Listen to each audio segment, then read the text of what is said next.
বিসমিল্লাহির রহমানির রহিম।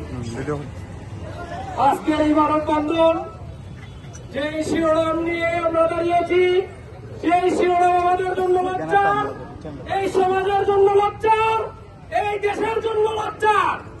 আমরা এই শিরোনাম নিয়ে মানববন্ধনে দাঁড়ানোর কথা নয়। আজকে 8 বছরের শিশু যেখানে নিরাপদ নয়, সেখানে রাষ্ট্রে কাজ কি?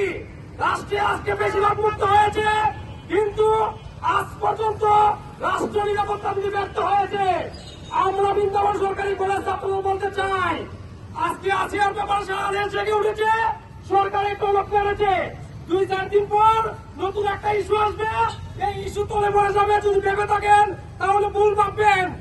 আমরা আসিয়ার এই দর্শকদের দৃষ্টান্তমূলক শাস্তির আগ পর্যন্ত ছাত্রদল ঘরে ফিরে যাবে না ইনশাল্লাহ।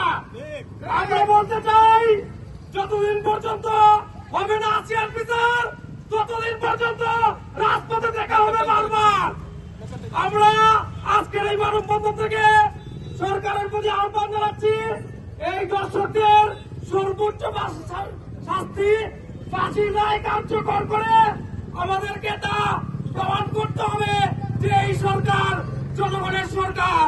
যদি সরকার এটা করতে ব্যর্থ হয়, তাহলে আমরা আবারও রাজপথে কঠোর আন্দোলনে নামবো ইনশাআল্লাহ। এই বলে আমি আমার বক্তব্য এখানেই শেষ করছি। বাংলাদেশ জিন্দাবাদ।